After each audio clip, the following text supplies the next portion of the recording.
All right, this is going to be the last hand here of this part one of this Turning Stone video series. And you can see I'm in the big blind. This is about 45 minutes later after the Deeb hand. I haven't really played any hands except for one specific hand where I called Thomas with 4-5 of diamonds and then just folded on the flop. It wasn't even worthy of showing. So I haven't played many hands here at all. Again, 45 minutes later. This is once again a hand that I go over in detail on the podcast, so I'm not going to go over it as much because there's a lot of things going on here. But, you know, one of the first tweets that I ever made out or wrote about in Card Player is, the best way to maximize when you flop the nut flush is to fast play it, right? Because of the propensity for people to understand that when you wake up on a later street, you're repping a very, very strong hand. Here we have Alec Torelli open from early position with ace-9 of spades. Cannuli and Glance call, and I decide to just call in the big blind with pocket eights. Now you can see here, now I've got maybe, I think I started the hand with like maybe $9,000, something like that. Now you can see that, and also too, the pot's not straddled. So, we were dealing with about like 190 big blinds effective. You can see I flop top set, and Torelli, the pre-flop raiser, flops the nut flush. The other thing that I talked about on this week's podcast is sometimes understanding that a player is never going to turn an ace as top pair into a bluff, and we'll see that happen here in a second. This is interesting. I check it. It gets checked to Glance. He makes a bet. I just thought that, like, if I came and led out here on the flop, it would be pretty strong. I actually started the hand with about 8,000. It would be pretty strong. I also thought that if I check raised here, it would also be pretty strong. I mean, you could probably go either way with it. Yeah, sure. I risk the chance of a fourth spade coming out. You know, I risk the chance of action killers if I just call and check the turn. I give free cards. All that stuff is very, very valid thinking. Glance was kind of short. I mean, you could easily make the case. I could make it like 1,200 here, but it's very, very strong to do that, I think, on a monotone board with a set. Like, you might say that all hands except flushes might, or smaller sets, might fold. So I thought it might be slightly an overpair. An overplay. So here I decide to call.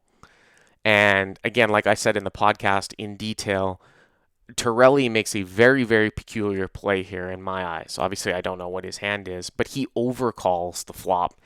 And I was like, wow, that's really strange because I would have figured the naked ace of spades would have bet the flop a lot. So when he overcalls, I was like, all right, well, he can have a couple of different hands. He could be playing like a red overpair, safe, like 2 red queens, 2 red kings, something like that.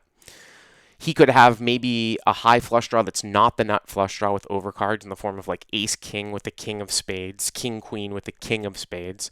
But even then, it's debatable whether he's going to overcall. He might, he's getting some pot odds.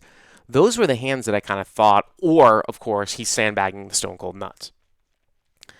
So the overcall as the pre-flop raiser was definitely peculiar to me, and I was hyper aware of the possibility that something strange was going on. That card right there really saved me when you see what happens here throughout the hand. The turn is an offsuit ace, and the reason why I'm saying that is because what we'll see here is that Cannuli's out of the hand, that it's going to get checked through here. Check, I check, Glance checks. All right, now I think I've got the best hand as long as another spade doesn't come out. It doesn't. The river's an offsuit 10. The pot's 18-25, and I'm like, all right, well, now it's time for me to value bet here. I want to get called maybe by like ace-x of spades, something like that. So I'm going to come out and I'm going to value bet, not super big. I think I bet maybe like 1,100, something like that. And what's going to happen, maybe 12 or 1150.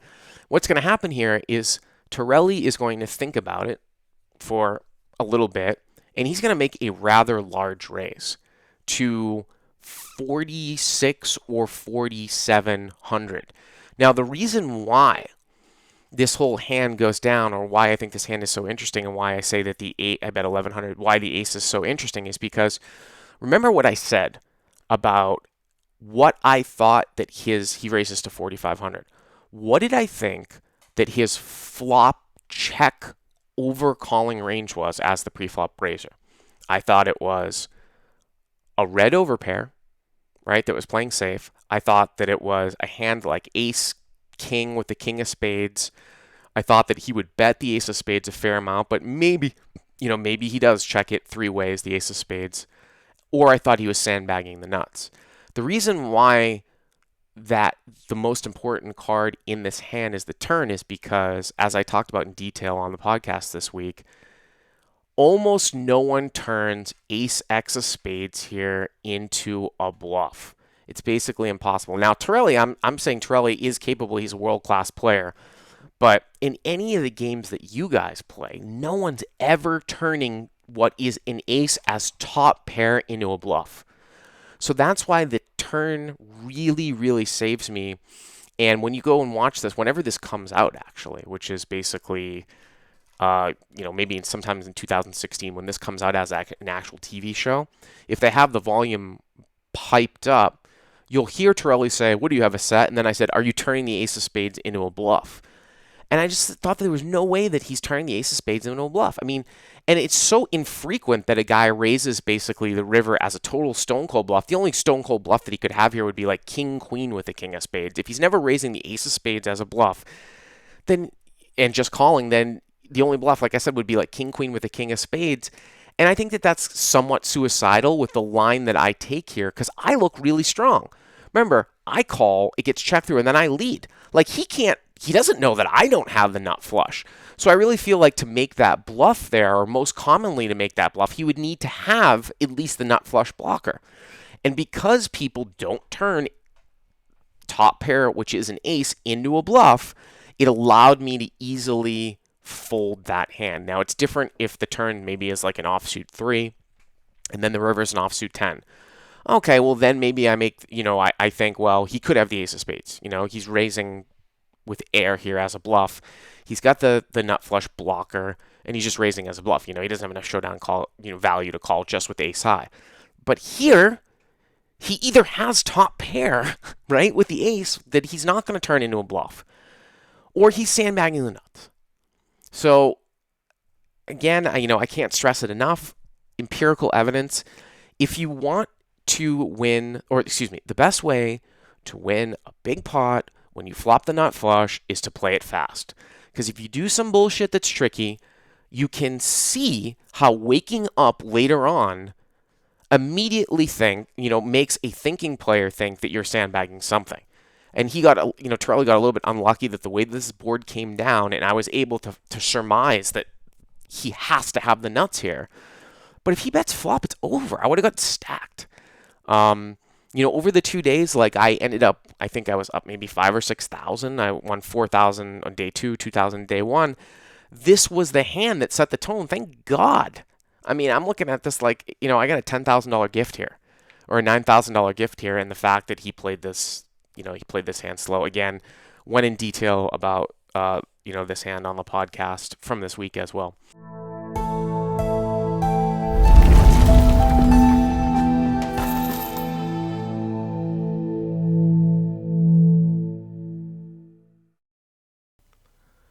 All right, we have 2 more hands in this kind of rather exciting episode, and this was one of the more talked about hands that I played probably for the entire time that I was played on this particular Poker Night in America episode. And I went over this on the podcast maybe now 4 or 5 weeks ago quite extensively. And this was only maybe, let's see here, 6 minutes after the last hand. So, we're talking about, one of the things I didn't say actually about the last hand was we had a dinner break. We had a dinner break right after the Shaun Deeb ace jack versus my king queen hand. We had a dinner break. So I lost the hand, or I gave 950 as rep for bet me in the hand before. And now I'm sitting there with only about 8,000. But the thing is that for some reason, this hand was not straddled. Somebody forgot to straddle this hand. So it's only 2,550, which definitely plays into the way that I played this hand. Now you can see that I have ace king of clubs. So I raised it up here, and instead of like raising it to 300, I raised it probably to like 175, something like that. Yeah, exactly, 175. And now Anthony, the guy to my left, he three bets me to 400. You can see that Porter folds king queen pretty quickly. And again, I start with about 8,000. Look, about maybe 6 1K chips and then a stack of black, maybe a little bit more than 8,000. And if I had opened to 300 at 25, 50, 100, and he made it say 800, I very well might have considered four betting.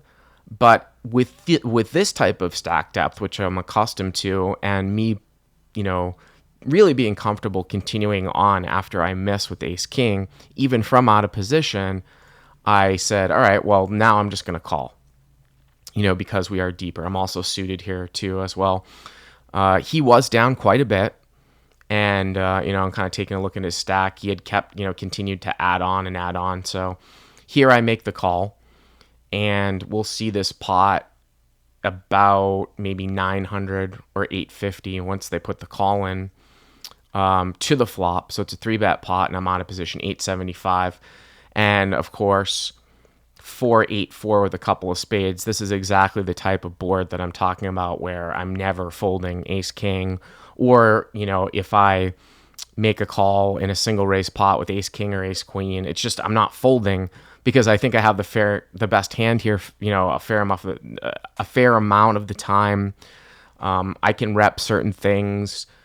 Cards that make my hand will usually be the types of cards that my opponent will bluff into. So I check, and Anthony, we missed it. He bet about $400 rather quickly, and I was just like, oh, I just feel like I have the best hand here.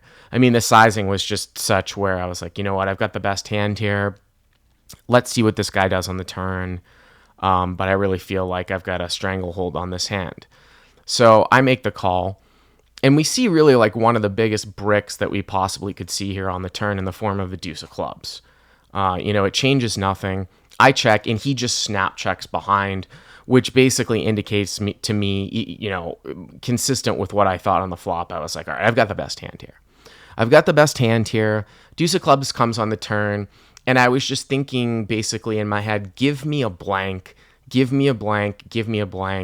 Because the flop has front door spades in it, I want to see some sort of offsuit card that doesn't really fit into his range of hands that he might be 3-betting me with that we don't share. Meaning, like, I wouldn't really want to see a queen or even a jack here, but I really wanted to see like an offsuit 3, an offsuit 5, an offsuit 9, offsuit 10, something like that.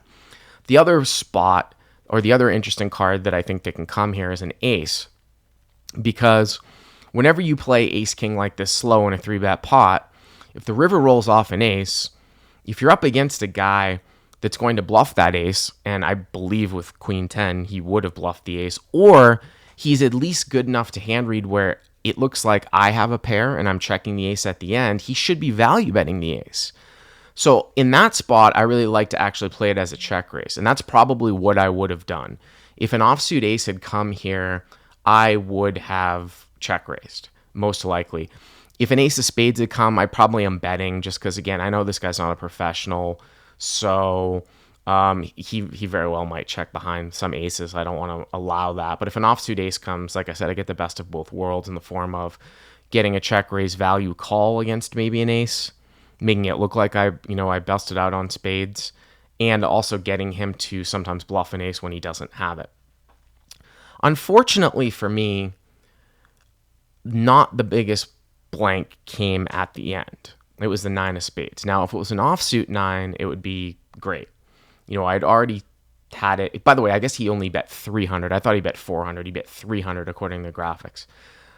Now, I had already had it in my head that I was going to bet ace king for value and make it look like I had busted out on spades, and I really hoped to get called by a worse ace if a blank had come. That's why I was rooting for a blank. An offsuit 3, an offsuit 5, offsuit 9. I really wanted to bet ace king for value and get looked up by a weaker ace high, like if he had like a hand like ace queen or ace jack. This card's not the biggest, brick because front door spades come in, even though I don't have a whole lot of suited hands in my range. But I still felt like I can bet and try to get called by ace high. Now, this is exactly where it's a situation where bet sizing is key, the correlation to how often I can get called by worse. And a lot of people were kind of confused by my bet sizing here. They're like, why would you bet here? Doesn't make any sense. You can't get called by worse, or it's a blocker bet. So I bet out 300. And people are like, oh, that's a blocker bet. No, it was not a blocker bet. This was a value bet. I was trying to get called by a weaker ace high. It's not going to get what I want accomplished as much as if the river had been some sort of total blank, but I still feel like if I lead 300 here, he might call with a hand like ace jack, ace queen. Now let's take a look at the way that he looks here. So I bet 3 into 1475. Staring at the board. We talked about this in a previous hand. I just feel like he wouldn't really be doing with that with a flush. It looks like something's churning in his head, kind of like what we talked about with Alec Torelli before. I'm also not necessarily convinced that he snap checks behind the turn if he had spades. There's only a few types of spade hands that he could have, like ace king of spades, ace queen of spades, ace jack of spades. Is he snap checking that on the turn behind in a 3-bet pot? Just a snap check behind? I don't really think so. So even though my bet was to get called by worse, something kind of unexpected happened that was not my intention. Look at, he's still churning in his head here. He decides to raise. So I bet 300, and he makes it 1,300, 12 or 1,300. We'll see it here in a second, and you can see my look of bewilderment. And what I talked about on the podcast, another adage that I think is a bunch of bullshit, just like if you call the turn and nothing changes on the river, you have to call the river. Another adage that I think is BS is you need to know what you're going to do if you get raised. You should know what you're going to do if you get raised before you bet. And the reason why I think that's bullshit is because I almost never expect to get raised here at the end. So maybe this only happens 1 out of 100 times. So why would I waste the mental energy in preparing myself for a raise that's just basically almost never going to happen? So I really feel that statement doesn't really hold a whole lot of water if you're in a situation where it's virtually impossible for your opponent to raise you. Now, I will say that I probably should have thought more about inducing, or that this actually might happen. This type of raise over my kind of blockish bet size actually may have happened more often than I expected. So, you could say it doesn't happen here 1 out of 100 times. But my point is there are certain situations in hands, like if you put in the 3rd bet on the river with like middle full house, or a hand plays out in such a way where you are repping basically like a nut hand, even though you've got some sort of like medium to high strength value hand, where because of what you're repping, you're never going to get raised coming back over the top. There's no reason why you have to sit and think about what your reaction would be to a raise if it's not going to happen all that often. So here, I don't know if you saw me like with little hand motions. Let me pull this back here. I was talking to Shaun Deeb. Let me see if I can fill this. All right, so he makes a raise, and then I go through like these hand motions, and I tell Shaun, I'm like, I wanted to see an offsuit 9. I was pointing at it. That's what I wanted, and I was going to bet, but now it still doesn't make any sense. I'm going to call 300. It's another 900 for 29.75. It just didn't make any sense to me. He's not checking back, spades on the turn like a snap check back. He's not checking back a snap check back with 9s. He's not taking that type of timing with all of those hands at the end to like churn through in his head what he's going to do at the end with 9s full with a flush. If somehow he had some sort of monster that he checked back on the turn, I just don't buy it. I don't buy his river pacing. The whole hand made no sense to me. And again, I'll give credit for Dave Tuckman because he said the same thing. He's like, I would call here like in a heartbeat. And he said the only thing that would have made it better is if I snap called. Snap calling isn't really my style. I like to process things and think through them deliberately, even in certain situations where it's rather obvious that what the decision should be. I just like to take my time with it. So that's why I was just, I looked back at the board a couple of times and I was like, this doesn't make any sense. I call, and this is one of the more interesting hands that people talked about from this particular 2 days of Poker Night in America. I wish I could tell you that my bet's purpose at the end was to induce, but my bet's purpose at the end was to get a call by worse. But then when I was raised, I realized I've got the best hand here. I made the call. I actually made some extra money at the end. Not a blocker bet, and I hope that clears things up for some of you guys that were a little bit confused with regards to the bet sizing.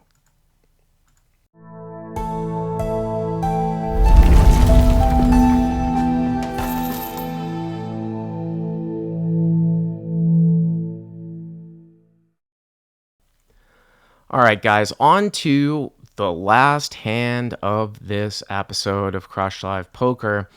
And I'm going to have to give you a little bit of background here.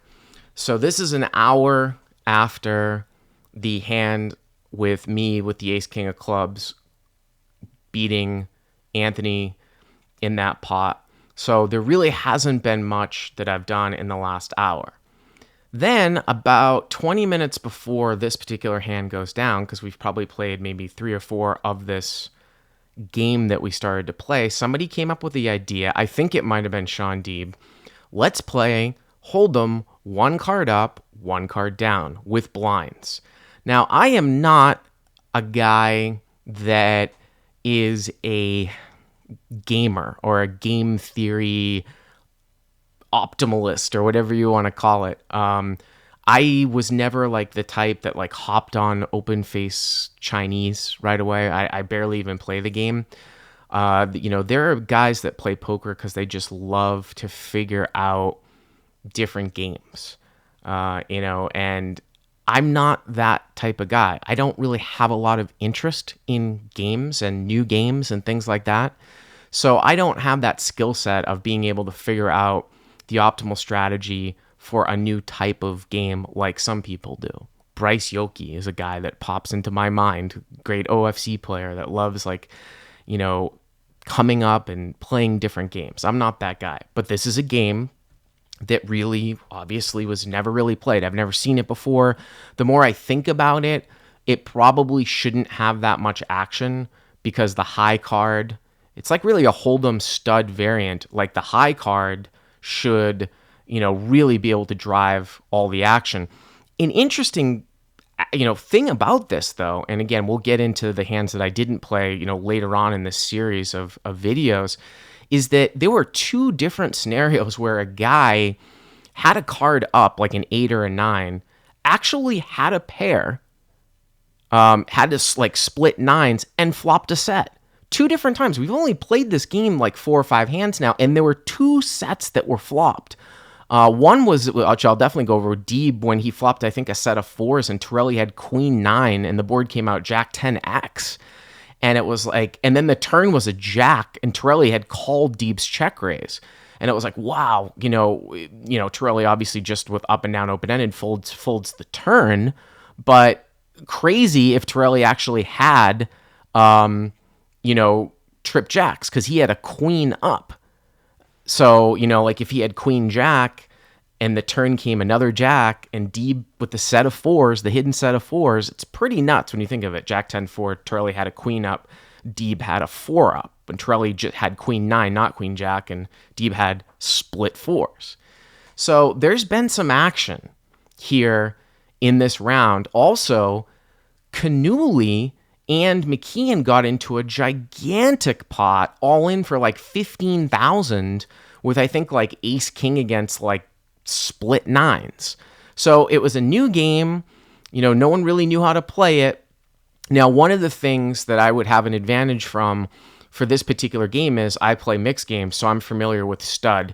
And one of the most important aspects of this particular hand is the fact that 3 of the kings are going to be dead. And if you're not familiar with that in stud terminology, 3 kings are up. Anthony, Rhett Porter, and I believe Thomas all have kings that are up. Cannuli's got a jack up. Torelli has a 5. Dantelli has a 5. And these guys are all going to limp in. You know, we weren't really playing a straddle. It was 50. Actually, no, we were playing a straddle, 25, 50, 100. So they all limp in. There are 3 kings that are dead. And Deeb has a 9 up. And you can see he's got an ace in the hole. And he decides to raise to 1,000. I have a jack up. So there's my jack up right there. There is one jack dead, which, you know, you have to take into account. The other thing that I know, because it's in Cannuli's hand, the other thing I know is that Deeb plays a lot of stud too, so he understands the same types of concepts that I do. You know, if someone just plays no limit hold'em, they might not put it together in the first few hands of this game that, you know, hey, it's less likely that I have split jacks because Cannuli has a jack up over here. But I know Deeb is recognizing exactly what's going on all around the table. But Deeb raises to 1,000, and because, you know, the best hand that he can have is split 9s, I've got 2 overcards. I don't see any aces dead. And yeah, there's a jack dead, but this is what I'm talking about, how, like, the high cards really would drive this particular game, or it's very, very difficult for, you know, I mean, I can have jacks. The best hand he can have is 9s, you know what I mean? I decide to 3-bet here. So Deeb makes it 1,000. Now I have about... I think I start the hand with about 9,000, 8,500 to 9,000, something like that. I decide to 3-bet here to 2,600. So limp, limp, limp. He makes it 1,000. I make it 2,600 with a jack up. He's got a 9 up. You can see that I have ace jack. The 3 kings are dead. Remember, 1 jack is dead. 2 5s are dead. And it's going to, everybody folds, and it gets back around to Deeb here. And he is going to call. Now, I have about 6,000 left in my stack, 5,500 to 6,000 left. He makes the call, and we're going to get into like an SPR spot, stack to pot ratio spot of about 1, maybe just a hair over 1, as the pot now is 5,700. Now, obviously, I wanted to kind of take it down right then and there because I was like, oh, this is going to be interesting here. You know, this is interesting where I'm up against this guy that called the game. And, you know, if I miss, I'm obviously pretty inexperienced in this particular game. I'm going to have to figure it out on the fly. So here we go. And obviously, you can see why I made it such a point to specify that 3 of the kings were dead. So there's the case king. So no one can have kings. Obviously, he can still have, you know, pocket 9s for the best hand, and I can still have pocket jacks. Now, he checks here on the flop, and I decide to check it back. Now, the interesting thing about that is that if I did have pocket jacks, there really is no reason why I should really ever bet here, unless I just think that he's never going to give me any action unless he improves to some sort of overcard. But you would have to think, this just goes all back to hand reading. You know, what hands is he calling my 3-bet with here from out of position? I guess you could make the case that it might be like 8-9 suited, something like that, but more like, or 10-9 suited, but more likely, you know, for 1,600 more, I really only started, you know, he's still only getting about 5 times the raise size. You know, would he call with those hands? It's more likely to be pocket 9s or ace 9. Remember, it can't be king 9 because all the kings are dead. So if I had jacks here, he's basically drawing dead. There really isn't a reason for me to bet because the only thing that I'm really protecting against is an ace or a queen coming off, even if he does call with queen 9 suited for 3 bets out of position. So it goes check, check. Now, I'm going to be perfectly honest with you. At the time, I wasn't really thinking that I can be totally, quote unquote, uncapped here. I kind of didn't know what to do. I decided to check it back. I mean, I'm going to be perfectly honest with you. At that time, I was like, all right, I've got ace high here. He's got a 9 here. I'm either probably way ahead, way behind. Although now thinking about it, probably the right play in this particular example is to check my entire range when he can't have a king and the best hand he can have is nines, and I can have jacks. So now we head to the turn. Turn is an 8, and it is a complete rainbow, or it turns the complete rainbow. And we didn't see it here, he instantly moves all in. Now, if you were watching this live, that was a little bit confusing because they missed it on the commentary. Shaun instantly moved all in here. And then he starts talking to me. Like I said, I've got about 6,000, I say. So it's about a pot size bet. Just over a pot size bet. I'm getting maybe 1.9 or 1.8 to 1. And now I'm starting to think about it. I'm like, wow, well, I guess he could have 8-9 here. That's a hand that he could have that I might have given him a free shot at. And also he could have started, with pocket nines. And I'm examining the board, and he's continuing to talk. But really, the more I thought about it, and I kind of splashed the pot about, the more I thought about it, the more I was like, well, would he really make this bet with nines or 8-9? Then it also popped into my head what we just talked about before, where he could be drawing almost dead here. Because if I did have jacks, although Cannuli had a jack, he's basically almost drawing dead. Maybe he's got a pair, maybe he's got 2 or 5 outs. Would he actually make this sizing hoping that I have ace jack or queen jack? Remember, all the kings are dead. Would he actually do that, make that sizing? Would he put in his entire stack nearly drawing dead, A, and then also, would he be making this gigantic overbet for value if he did have a hammerlock in the hand? Because if he's got nines or 8-9, I only have 6 outs with 1 card to come. So it's like he's got 85 to 90% equity, or he's virtually drawing dead. That's what I think the scenario is. And I was like, if you're in a situation where you have about 85 to 90% equity, or you stick your nose out and you could be basically in the other situation where you only have, 10 to 15% equity, would you make this bet size? And that's what really clicked in my head, even though it's a pot size bet.